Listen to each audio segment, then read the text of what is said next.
Santai, santai, santai KDN.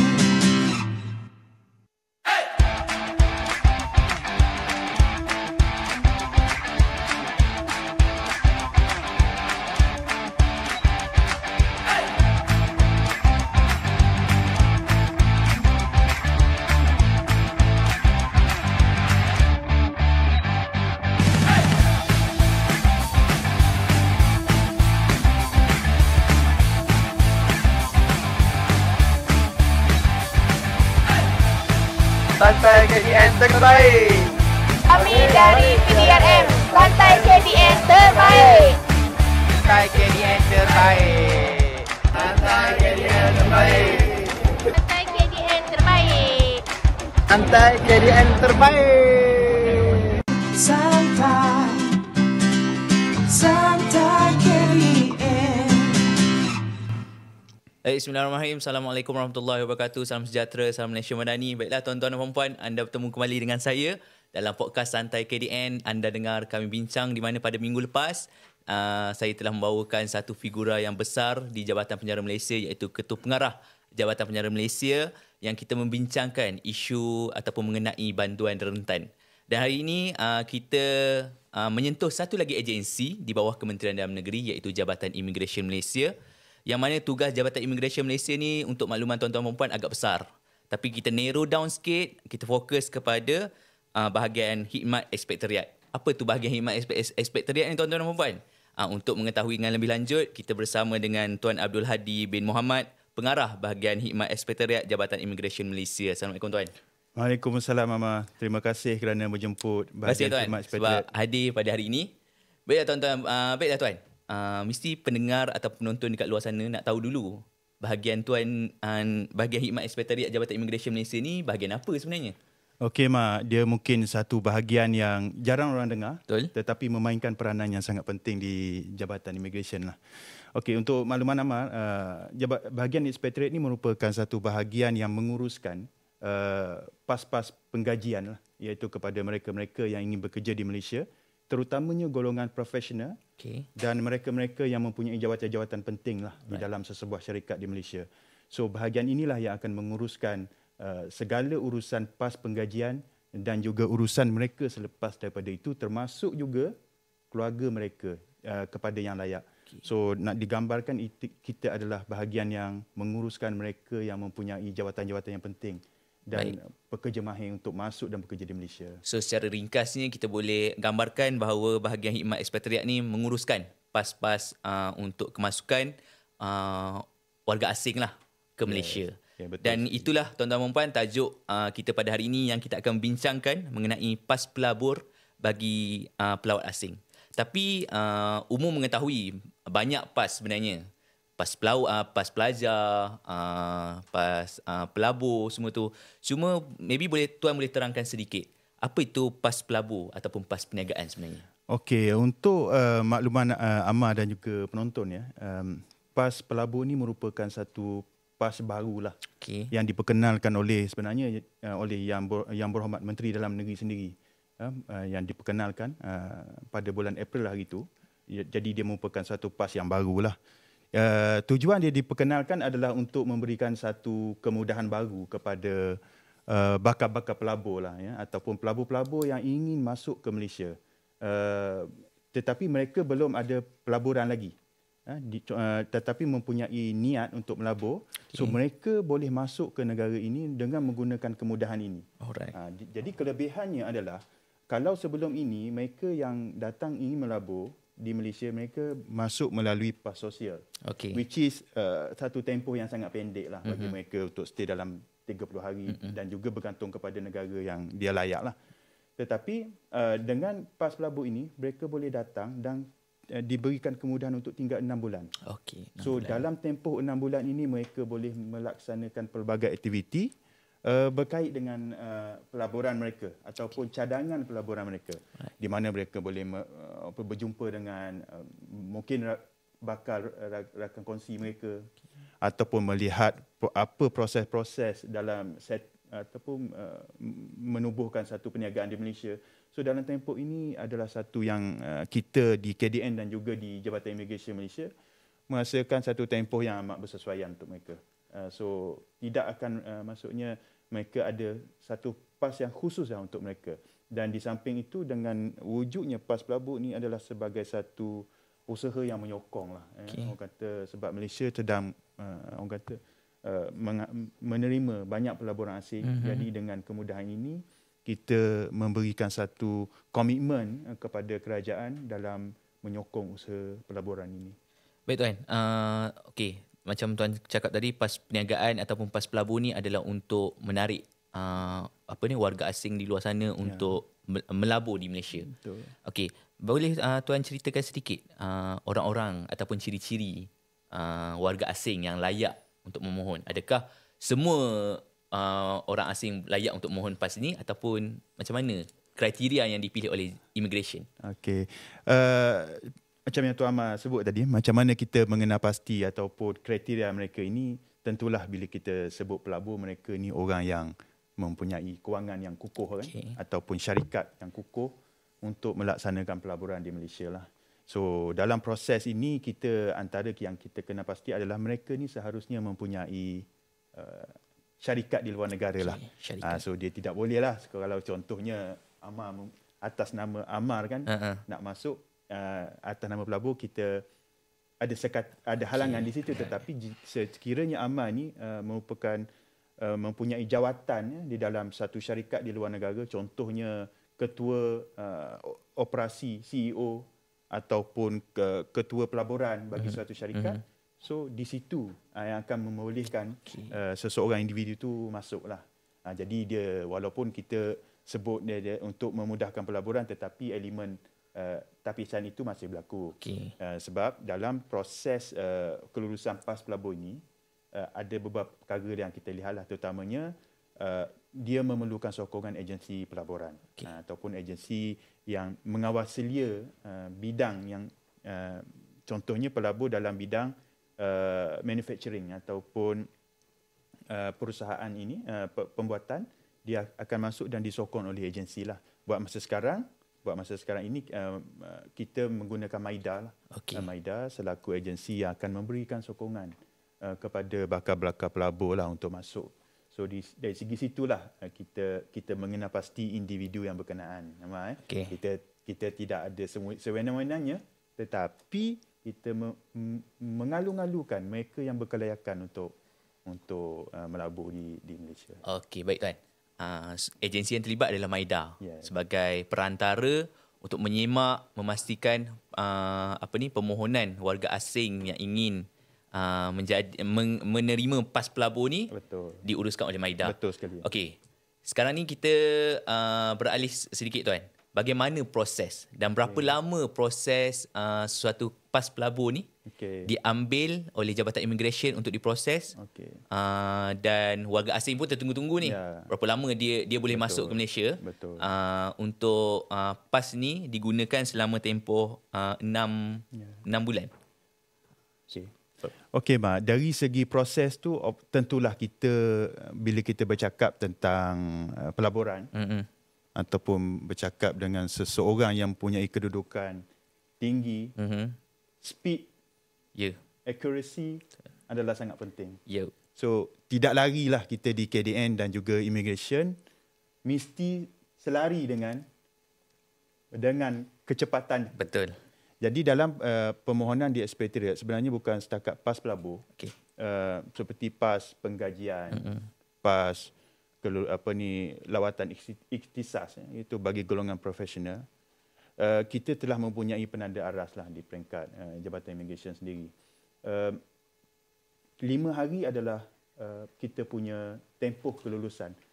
Iaitu bermaksud bermulanya permohonan yang lengkap oleh pemohon ini berada di luar negara, lengkap sahaja sehingga PAS permohonan ini lulus mengambil masa 5 hari. 5 hari. So kita tidak mengurangkan standard yang telah ditetapkan di peringkat, terutamanya di peringkat bahagian Ekspektorat Jabatan Imigresen Malaysia, untuk memastikan proses ini cepat. Dan pemohon ni sendiri pun dia boleh mengetahui berkenaan dengan permohonan ini, memandangkan permohonan ini kita buat secara end to end. Tidak melalui orang tengah pun. Kalau dia orang kata berada di United Kingdom contohnya, ataupun berada di Beijing contohnya, mereka telah boleh mengakses, membuat permohonan ini melalui satu platform yang memang kita gunakan untuk memproses semua PAS di ESD, iaitu kita panggil Expat Gateway. Pemohon ini boleh mengakses secara web-based, key in, dan terus diterima permohonan itu di peringkat MIDA, dan selepas mendapat sokongan MIDA, immigration akan membuat kelulusan di peringkat kita.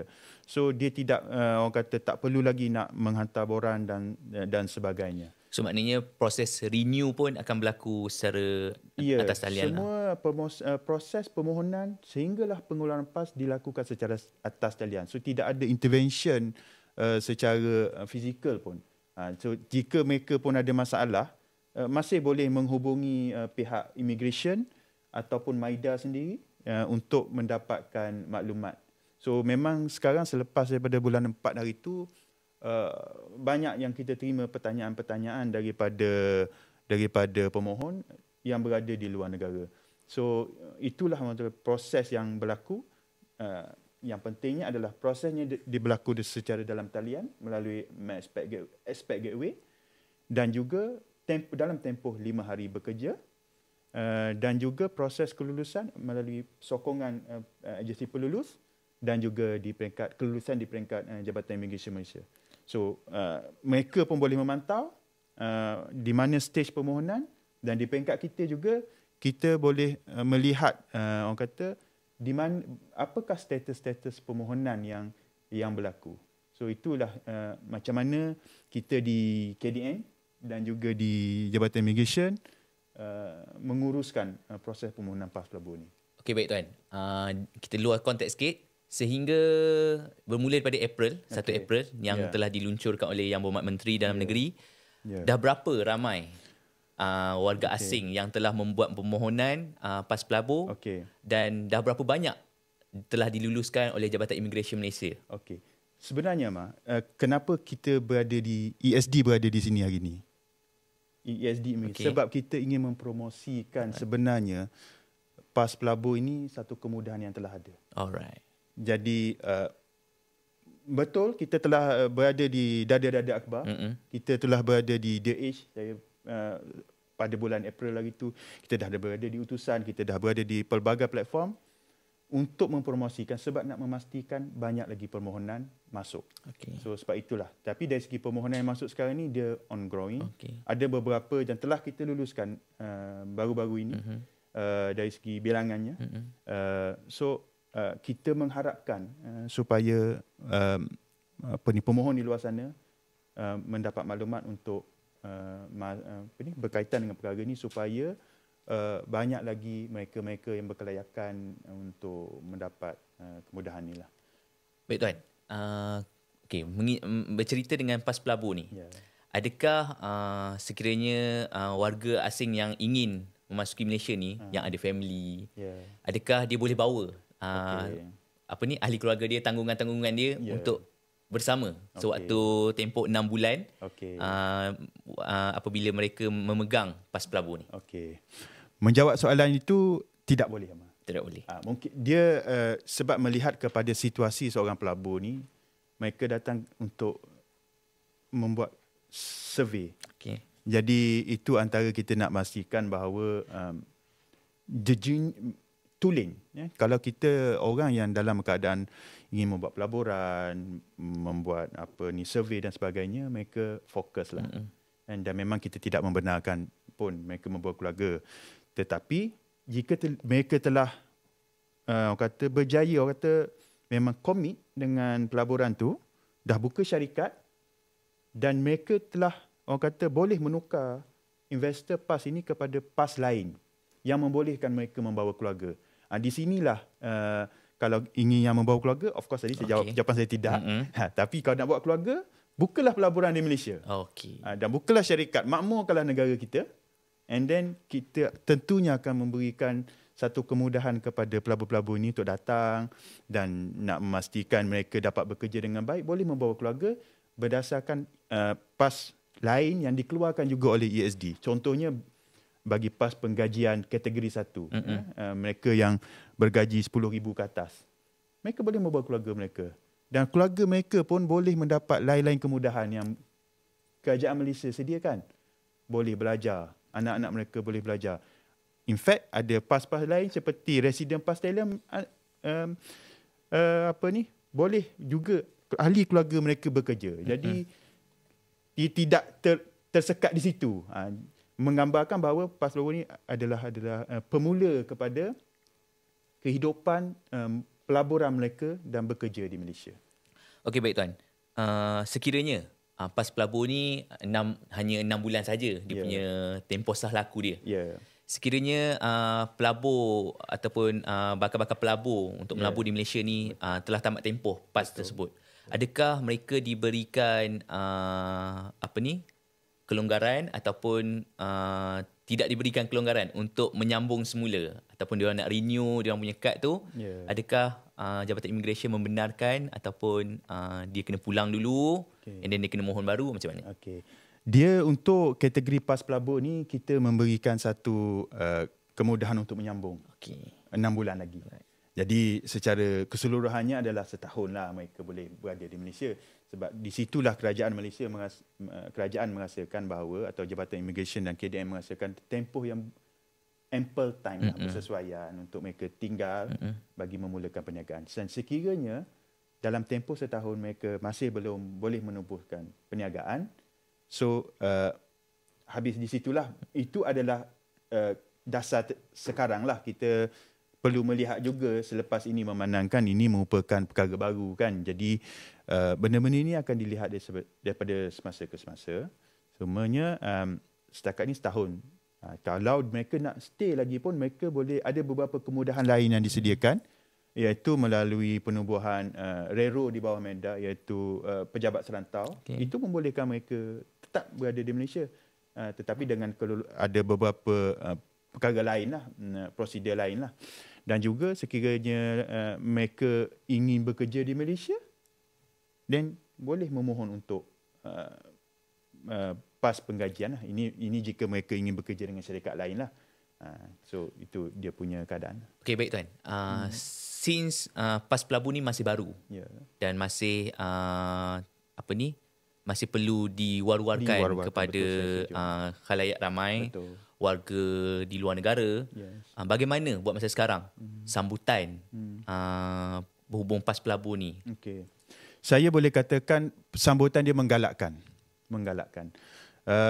Cuma kelulusan itu adalah masih bergantung kepada ketulinan mereka untuk datang melabur. So kita berharap dalam tempoh beberapa bulan ke hadapan, dengan usaha kita melalui yang kita berada di sini ini, so di tempoh itu kita boleh mewar-warkan, sebab kemungkinan agak sukar untuk sampai. Saya bagi contoh, sewaktu pelabur pertama yang kita luluskan sampai di Malaysia, kita panggil dia ke pejabat kita, pegawai saya entertain dia, dan kita bertanya kepada dia, macam mana you dapat maklumat ni? Dan saya rasa sangat happy bila dia sebut dia dapat ni melalui internet. Dia tak dapat melalui rakan-rakan ataupun mereka yang berada di Malaysia, tetapi source dia adalah internet. So bermaksud ilmu ataupun maklumat ni telah sampai di luar negara melalui saluran komunikasi yang lain, bukan melalui orang kata pihak ketiga dan sebagainya. So bila kita interview dia, so it's quite happy sebenarnya, dan dia pun sebenarnya saya tanya dia, macam mana you key in dan sebagainya. Dia kata dia buat sendiri, and melalui komunikasi dia dengan kita punya pegawai secara atas talian. Cuma lepas ini bila berlaku, makin banyak di peringkat kita kena bersedia lah. Di peringkat gym sendiri kena bersedia lah dengan keadaan itu. So itu yang situasi berkait dengan sambutan terhadap PAS Pelabur lah. Baiklah tuan, sebelum kita berehat, apakah nasihat atau pesanan Okey. Tuan kepada para penonton dan para bakal pelabur ni Okey. mengenai PAS pelabur kita? Okey, di peringkat Jabatan Immigration, tentulah kita nak memastikan bahawa orang kata bakal pelabur ni mendapat maklumat yang tepat lah. Betul. Kan, jika kita tidak nak mereka ni orang kata mendapat maklumat yang silap, contohnya susah, sedangkan kita sudah mempermudahkan sampai peringkat tidak memerlukan orang tengah dalam mendapat permohonan ni. So di situlah harapan kita, dan di peringkat kita juga mereka masuk, mungkin mereka tidak, kalau PAS-PAS lain mereka mempunyai syarikat di mana syarikat boleh menasihati mereka apa proses di Malaysia ni macam mana dan sebagainya. Tetapi bagi pelabur ini mereka tidak ada sesiapa. Ini bagi kes yang betul-betul pelabur baru, orang yang datang nak lihat. Jadi situasinya agak berbeza. So saya harap mereka juga membuat sedikit survey apa undang-undang berkaitan Malaysia dan juga budaya dan sebagainya untuk memudahkan mereka, orang kata, gembira dan juga datang dan dapat menyumbang kepada ekonomi negara kita. Pada masa yang sama kita dapat memberikan satu keadaan yang memudahkan mereka datang untuk memakmurkan ekonomi mereka dan juga ekonomi rakyat kita. Alright tuan. Terima kasih tuan atas penerangan mengenai PAS pelabur bagi pelawat asing, di mana PAS ni agak baru, baru diperkenalkan oleh Yang Berhormat Menteri Dalam Negeri pada 1 April 2025 yang lalu. Dan para penonton, kita berehat seketika dan kita akan kembali selepas ini pada siri kedua mengenai PAS pelabur bagi pelawat asing. Santai.